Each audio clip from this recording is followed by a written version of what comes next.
बिस्मिल्लाहिर्रहमानिर्रहीम। अस्सलाम वालेकुम डियर स्टूडेंट्स। माशाल्लाह से आप लोग सारे खैरियत से होंगे, मुझे उम्मीद है पूरे आप ठीक ठाक होंगे। तो अल्हम्दुलिल्लाह हम आपको अपने यूट्यूब चैनल एक्सोडियंस के ऊपर वेलकम कहते हैं। बेटा हम अल्लाह के फजल से सेकंड ईयर इलेक्ट्रिकल की क्लासेस का आगाज़ कर चुके हैं, जिसकी हम मोस्ट इम्पोर्टेंट बुक पहले भी डिस्कस कर रहे हैं, डीसी मशीन एंड बैटरीज़। अब हम डिस्कस कर रहे हैं एक दूसरी जो अहम किताब है, जो कि ऑल अराउंड द वर्ल्ड जिसका इस्तेमाल और जिसकी टॉपिक्स का इस्तेमाल और जिसके इंस्ट्रूमेंट्स का इस्तेमाल बहुत ज़्यादा किया जाता है, वो बुक है आपकी इलेक्ट्रिकल इंस्ट्रूमेंट्स एंड मेजरमेंट। ये इलेक्ट्रिकल सेकंड ईयर की बेसिक किताबों में से एक किताब है जिसका हम कोर्स डिस्कस कर रहे हैं। अभी हम उसके पहले चैप्टर में अपना डिस्कस कर रहे हैं। पहले चैप्टर जो है जिसमें बुनियादी इंस्ट्रूमेंट्स की इकसाम और बुनियादी इंस्ट्रूमेंट्स की जो इकसाम के हवाले से उनके जो रूल और असूल और उनकी पार्ट्स और उनकी पार्ट्स के हवाले से उनकी छोटी छोटी जो इकसाम हैं उनको डिस्कस किया जाएगा। अभी हम लास्ट लेक्चर में हमने जो है वो इंडिकेटिंग इंस्ट्रूमेंट्स की बनावट और जो असरात हैं, जो कि 5 किस्म के असरात हैं जो किसी इलेक्ट्रिकल इंस्ट्रूमेंट के अंदर इस्तेमाल किए जाते हैं उनकी वर्किंग करने के लिए। तो अब आज हमारा टॉपिक है कि जो असरात इस्तेमाल करके उनके अंदर एक कुव्वत, एक फोर्स पैदा की जाती है जो उस पॉइंटर को हरकत करने पर मजबूर करती है। वो फोर्स क्या है, आखिरकार फोर्स होती क्या है? उस फोर्स की वजह से उसके अंदर हरकत पैदा होती है पॉइंटर के अंदर। पॉइंटर जो है वो घूमने पर मजबूर हो जाता है, कॉइल अपना घूमने पर मजबूर हो जाती है, जिससे हम टार्क कहते हैं। तो जो टार्क क्या है और कुव्वत क्या है, टार्क का और फोर्स का आपस में तल्लक क्या है, इसके मतलब जानना हमारे लिए बहुत ज़रूरी है, क्योंकि हमें पता लग जाएगा कि एक इंस्ट्रूमेंट जो है उस फोर्स के ज़रिए असर और उस टार्क के ज़रिए असर किस तरह से वर्क सरंजाम देता है। तो फोर्स जो है वो एक कुव्वत यानी एक ताकत, जिस तरह के सिंपल सी मिसाल है, कुव्वत का काम क्या होता है कि आप किसी भी काम को करने के लिए कुव्वत सर्व करते हैं। कुव्वत यानी जिसे हम एनर्जी भी कहते हैं, एनर्जी सर्व करते हैं। आप एनर्जी जिस काम को करने के लिए कर रहे होते हैं सर्व, वो काम सरंजाम हो जाता है, तो वो काम पाया तकमील तक पहुंच जाता है। और इसी तरह फोर्स की जो डेफिनेशन है आप इस तरह से बयान कर सकते हैं कि फोर्स एक ऐसी कुव्वत को, यानी कि कुव्वत एक ऐसा अमल है जो किसी भी जिस्म को हरकत करने पर मजबूर करता है। यानी फोर्स एक ऐसा अमल है जो किसी जिस्म में हरकत पैदा करता है। आप इसकी इस तरह से भी डेफिनेशन कर सकते हैं। तो इस फोर्स और टार्क के हवाले से ही आज हमारा जो अभी टॉपिक है इलेक्ट्रिकल इंस्ट्रूमेंट एंड मेजरमेंट का, इलेक्ट्रिकल सेकंड ईयर की बुक का, वो आपके सामने मेंशन है, फोर्स और टार्क। और इसका फोर्स और टार्क का एक अमल दखल क्या होता है एक इंस्ट्रूमेंट के अंदर, उसके मतलब भी हमने भी डिस्कस करना है। तो ये फोर्स क्या है और टार्क क्या है, ये अभी हम डिस्कस करने वाले हैं। फोर्स एक ऐसा अमल है जो किसी जिस्म को हरकत करने पर मजबूर करता है या उसके अंदर हरकत पैदा करता है। और इसकी दूसरी अपोजिट फॉर्म क्या है कि ये किसी हरकत करने वाले जिस्म को रोकने पर भी मजबूर करता है और रोकता भी है। तो ये फोर्स एक ऐसा अमल है। इसकी इंटरनेशनल जो है वो SI और FPS निज़ाम के अंदर जो है वो सिस्टम इंटरनेशनल जो है उसके अंदर जो है न्यूटन और पाउंड, यानी SI निज़ाम में इसकी 2 किस्म की इकाइयाँ पाई जाती हैं। लेकिन जो इलेक्ट्रिकल इंस्ट्रूमेंट्स के अंदर इकाई को इस्तेमाल किया जाता है वो है न्यूटन, इसकी इकाई है। न्यूटन यानी वो साइंसदान है जिसने इस फोर्स को प्रोड्यूस किया था, फोर्स को ईजाद किया था और इस फोर्स के फार्मूले को प्रोड्यूस किया था।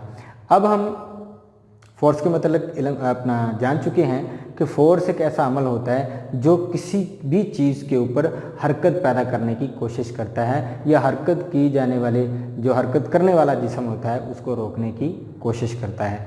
तो फोर्स जो है ये हमारी रोज़मर्रा लाइफ में आप देखेंगे कि हम भी एक जो हमारा जो बॉडी लैंग्वेज है वो भी एक फ़ोर्स की ही वजह से जो है वो हरकत कर रहा है, जो कि कुदरती फ़ोर्स कहलाती है। और जो एक अमल और एक गैर अमल फ़ोर्स, जिस तरह के कई किस्म की फोर्सेस हैं जो कि अब ज़ाहिर कुव्वत है और एनर्जी है, और एनर्जी की कई सारी सूरतें हैं जो एक शक्ल से दूसरी शक्ल में तब्दील की जाती हैं। तो अब फोर्स की एक दूसरी शक्ल में तब्दील होने वाली जो कुव्वत है, यानी कुव्वत को यहाँ पर एक दूसरी कुव्वत में तब्दील किया गया है, वो है टार्क। यानी टार्क एक ऐसी कुव्वत होती है जो किसी जिस्म को अपने महवर के गिर्द, यानी महवर से मुराद दायरवी शक्ल में घूमने पर मजबूर करती है, तो उसको हम टार्क कहते हैं। तो हम डिस्कस कर चुके हैं कि जो इंस्ट्रूमेंट्स हैं, इलेक्ट्रिकल इंस्ट्रूमेंट्स, उनके अंदर पॉइंटर जो गर्दिश करता है, स्केल के ऊपर हरकत करता है, और वो पॉइंटर जो है वो इस टार्क की बदौलत ही हरकत करता है जब उसके अंदर से करंट गुजरती है, और करंट उसके अंदर फोर्स पैदा करती है, और वही फोर्स उसके ऊपर असर करती है, और वही उसके अंदर टार्क पैदा करती है। और टार्क एक ऐसी कुव्वत है जो उस पॉइंटर को, जो उस कॉइल को घूमने पर मजबूर करती है, उसे को हम टार्क कहते हैं।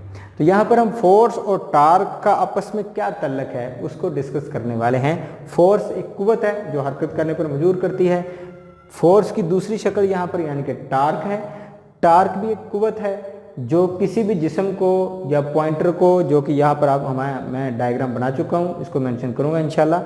तो यहाँ पर टार्क जो है किसी भी जिस्म को घूमने पर मजबूर करने वाली कुव्वत को कहते हैं। तो यहाँ पर जनाब टार्क का और फोर्स का आपस में क्या तल्लक है वो मैं आपको यहाँ पर फार्मूला है एक टार्क का, क्योंकि टार्क ही वो मेन जो हमारा टॉपिक है जिसकी वजह से एक पॉइंटर और एक मीटर जो है वो हमें पॉइंटर की मदद से हरकत करके स्केल के ऊपर हमें रीडिंग फ्राहम कर रहा होता है। तो असल मेन जो हमारा आज अभी जो टॉपिक है वो इलेक्ट्रिकल इंस्ट्रूमेंट्स के पहले चैप्टर के अंदर वो टार्क और फोर्स, और उसी टार्क का जो है वो इस्तेमाल एक परमानेंट मैग्नेट मूविंग कॉइल के अंदर, यानी एक परमानेंट मैग्नेट से मुराद क्या है कि एक ऐसा मीटर है जिसके अंदर एक मुस्तकिल मकनातीस इस्तेमाल हुआ है, और उस मुस्तकिल मकनातीस के अंदर कॉइल रखी है। फिर वो मकनातीसी असर की बदौलत उस कॉइल के अंदर हरकत पैदा हुई है, वो हरकत ने कुव्वत पैदा की है, और वो कुव्वत क्या कहला रही है यहाँ पर टार्क। तो यहाँ पर जनाब टार्क का जो है वो बयान हमने करना है टार्क और फोर्स, यानी torque is equal to force multiply by radius. अब रेडियस से यहाँ पर क्या मुराद है कि जब भी कोई कुव्वत दायरवी अंदाज में, जिस तरह कि ये एक दायरा है, तो दायरे का भी जो ये जो सेंटर यानी कि 4 हिस्सों में जो होता है, यहाँ से लेकर यहाँ तक का जो फासला है ये उसका दायरवी शक्ल में रेडियस कहलाता है। तो यहाँ पर भी आप देखेंगे कि पॉइंटर जो है वो हरकत करता है तो इस तरह दायरवी शक्ल में करता है, किसी स्केल के ऊपर इस तरह दायरवी शक्ल में करता है तो वो उसका रेडियस ही कहलाएगा। यानी टार्क एक ऐसी कुव्वत है, यानी फोर्स है, जो कि फोर्स किस में हरकत कर रही है, रेडियस अंदाज में, यानी रेडियस में। Torque force multiply by radius, यानी टार्क एक कुव्वत के बराबर होती है जो दायरे की शक्ल में हरकत करती है और हरकत करने पर मजबूर करती है, जिसको हम टार्क कहते हैं। यानी फोर्स मल्टीप्लाई बाय रेडियस, यानी दायरवी शक्ल में हरकत और कुव्वत को हम क्या कहते हैं, टार्क कहते हैं, जिसकी इकाई न्यूटन मीटर है। न्यूटन फोर्स की इकाई है और मीटर जो है वो रेडियस यानी दायरे के अंदर तय करदा फासला जो कि मीटर में लिया जाता है। तो यहाँ पर टार्क और फोर्स का आपस में जो तल्लक आपके सामने मैंने बयान कर दिया है कि टार्क जो होता है वो फोर्स और रेडियस के हासिल ज़रब को कहते हैं। अब यहाँ पर इसकी प्रोविज़न जो है वो नीचे भी मेंशन कर दी गई है, लेकिन इस नीचे वाली जो आपकी इक्वेशंस हैं इनको समझने के लिए हम यहाँ पर एक टॉपिक है हमारा, इस नेक्स्ट ही एक टॉपिक बड़ा इम्पोर्टेंट टॉपिक है जो कि टार्क के रिलेटेड ही है। हम उसको डिस्कस करेंगे कि derivation of torque in PMMC, यानी जो मुकम्मल इस्तेमाल है एक टार्क का वो जनाब एक PMMC से मुराद यहाँ पर है परमानेंट मैग्नेट मूविंग कॉइल। एक परमानेंट मैग्नेट मूविंग कॉइल में एक टार्क क्या अहमियत रखता है, उस टार्क का इस्तेमाल और उस टार्क की जो वर्किंग है वो क्या है। तो यहाँ पर आपके सामने एक डायग्राम मौजूद है जिसमें नॉर्थ और साउथ पोल दो परमानेंट मैग्नेट हैं। उन मैग्नेट के दरमियान एक कॉइल फ्रेम यानी कॉइल कोर रखी हुई है। उस कोर के ऊपर एक कॉइल को वाइंड कर दिया गया है और इसी कॉइल के अंदर से करंट गुजरेगी और ये भी मकनातीस बन जाएगा और ये भी मकनातीस बन जाएगा और इन दोनों के मकनातीस की बदौलत इस कॉइल के ऊपर एक फोर्स अमल करेगी जो इसको इस तरह घूमने पर क्या करेगी, मजबूर करेगी। और वही फोर्स क्या है जी, टार्क है। अब उसको हम प्रूव कैसे करेंगे, ये आपके सामने मैंने वो इक्वेशंस और उसकी जो वैल्यू हैं वो हमने देखनी है कि एक कॉइल के अंदर टार्क जो है वो कैसे पैदा होता है। ये नॉर्थ और साउथ पोल है, परमानेंट मैग्नेट हैं, ये सेंटर में एक कोर है, कोर यानी एक मुस्ततील नमा कोर होगी जिसके ऊपर इस कॉइल को हमने लपेटना है। तो ये गोल शक्ल में है तो इसलिए दायरवी शक्ल में हमने इसको यहाँ पर बयान कर लिया। तो यहाँ पर जनाब एक कोर और कोर के अंदर कॉइल और जनाब ये नॉर्थ और साउथ पोल का एक मकनातीस, ये आपके सामने मकनातीस एक असर पैदा कर रहा है जिससे ये फोर्स पैदा हो रही है और वो फोर्स जो है इसको घुमाने पर मजबूर कर रही है और वो फोर्स ही क्या कहलाता है, टार्क कहलाता है। तो यहाँ पर जनाब कॉइल जो है, ये कॉइल की लंबाई ठीक है उसको मद्देनजर रखा जाएगा और कॉइल की चौड़ाई उसको मद्देनजर रखा जाएगा, कितना एरिया ये कवर करती है। और जनाब ये जो नॉर्थ से साउथ और इसके अंदर पैदा होने वाला मकनातीसी फ्लक्स डेंसिटी जिसको हम B से ज़ाहिर करते हैं, हम पहले भी इसका डिस्कस कर चुके हैं कि मकनातीसी फ्लक्स डेंसिटी को हम B से ज़ाहिर करते हैं हमेशा।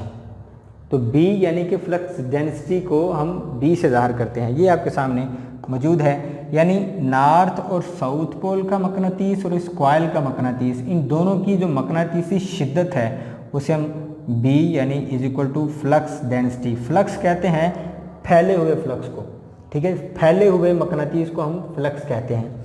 तो फ्लक्स मल्टीप्लाई बाय डेंसिटी यानी B जो है वो है यानी कि फ्लक्स डेंसिटी।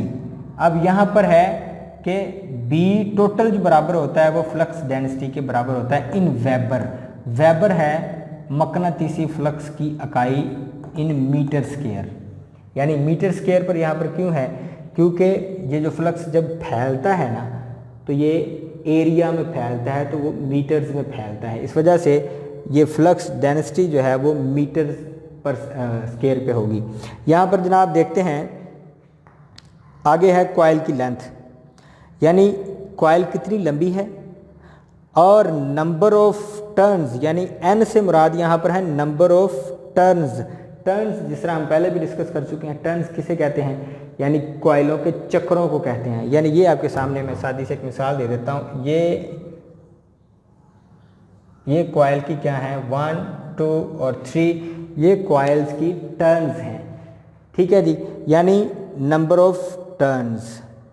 तो आगे है जनाब B breadth of coil in metre, यानी कॉइल की जो चौड़ाई और एरिया है उसका वो है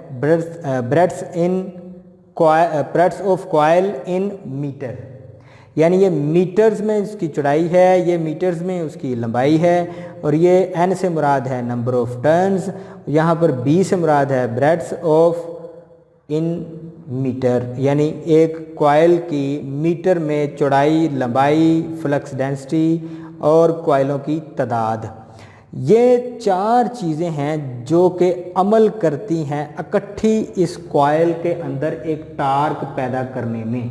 यानी एक टार्क जो होता है इन 4 चीज़ों के हासिले ज़रब के बराबर होता है, यानी टार्क ऐसे नहीं पैदा हो जाता, टार्क इनकी वजह से पैदा होता है।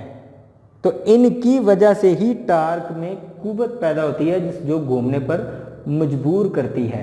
तो ये वो 4 चीज़ें हैं जो इस कॉइल के अंदर अमल दखल कर रही हैं इसके अंदर फोर्स पैदा करने की।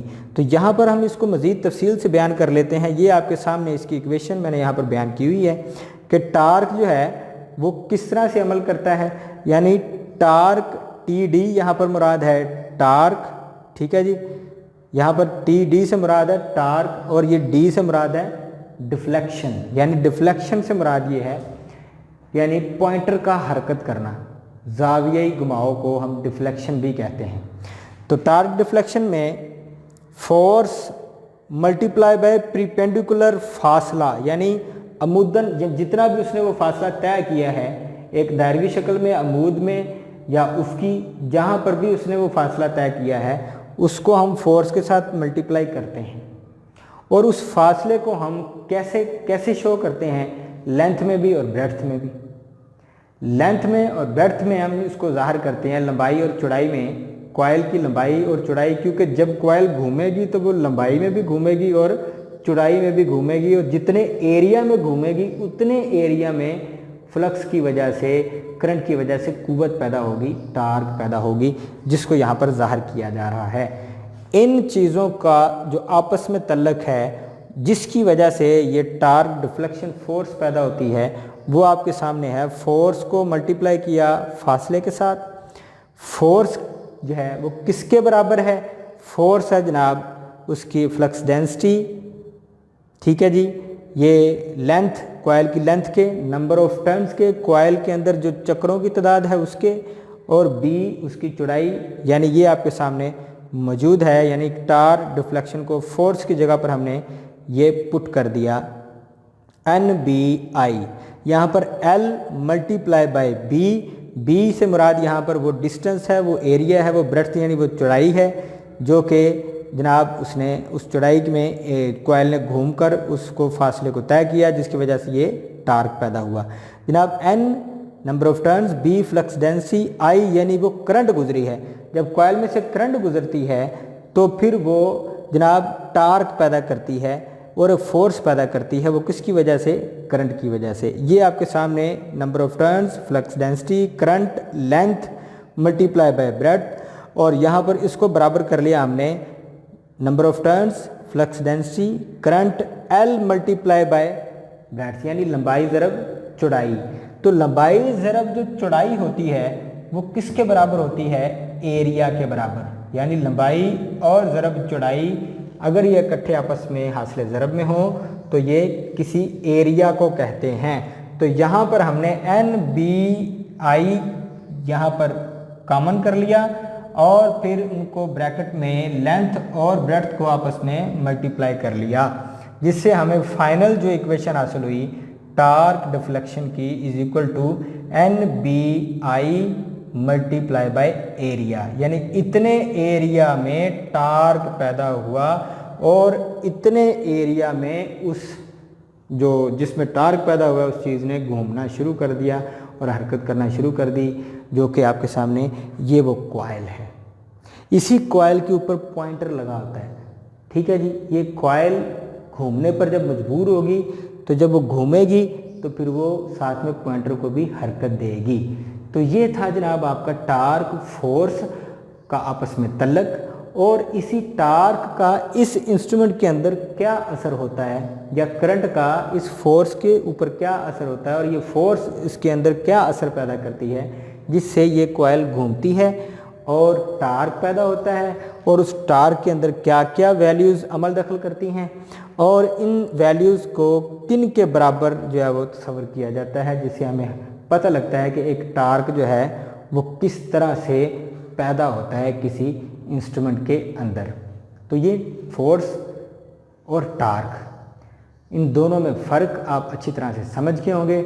हमने अल्लाह के फजल से ये इलेक्ट्रिकल सेकंड ईयर की इंस्ट्रूमेंट एंड मेजरमेंट जो है उसकी किताब जो है उसके अंदर से एक टॉपिक बड़ा इंपॉर्टेंट, जो कि derivation of torque in PMMC, permanent magnet moving coil, और ये फोर्स और टार्क इसको इसलिए डिस्कस किया है क्योंकि जितने असरात हमने 5 असरात पीछे डिस्कस किए हैं, जो कि मकनातीसी असर था, कीमियाई असर था, हरारती असर था, बरकी मकनातीसी असर था और बरकसकूनी असर था, ये 5 असरात जो कोई ना कोई असर हम इस्तेमाल करके एक आला ईजाद करते हैं जो उसमें फ़ोर्स पैदा करता है। यानी वो असर करंट का असर होगा या हरारत का असर होगा या जनाब कोई भी असर हम इस्तेमाल करके उस इंस्ट्रूमेंट में हरकत पैदा करते हैं एक फ़ोर्स की वजह से, और वो फ़ोर्स एक टार्क की शक्ल में पैदा होती है जो पॉइंटर को घुमाती है, और वो टार्क अभी हमने डिस्कस किया है जो मीटर्स के अंदर इस्तेमाल किया जाता है। तो ये पहला चैप्टर जो है ये बड़ी अहमियत का हमल है, आप हमारे साथ रहिएगा। लाजमी तौर पर हम इस पहले चैप्टर के अंदर जो जो इम्पोर्टेंट जो इंस्ट्रूमेंट्स के साथ लिंक करने वाली चीज़ें हैं, जो इंस्ट्रूमेंट के साथ लिंक करने वाले टॉपिक्स हैं, उनको हम इंशाल्लाह लाजमी तौर पर डिस्कस करेंगे। हमारे चैनल को लाजमी तौर पर सब्सक्राइब कर लें, बेल आइकन को क्लिक कर लें ताकि आपको आने वाला हर नया लेक्चर, आने वाला हर नया टॉपिक जो है वो टाइम से मिलता रहे। मैं उम्मीद करता हूँ आपने काफ़ी कुछ सीखा होगा। Thank you so much. अल्लाह हाफिज़।